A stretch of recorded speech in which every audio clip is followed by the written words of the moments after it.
లక్ష్మి, ఈ ఎండకు ఏమెండే ఇదేం వడ, అబ్బా అగ్గి దునుకుతుంది.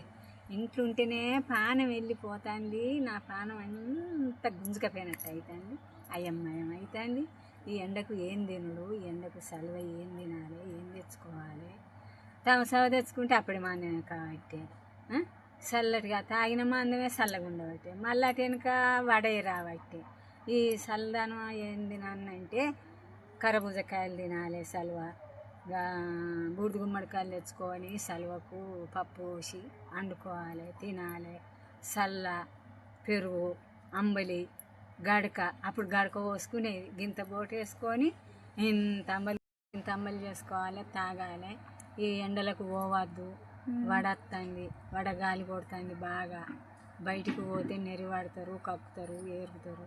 చెట్ల నీడ కూర్చోవాలి, చెవులకు తువాల కట్టుకోవాలి.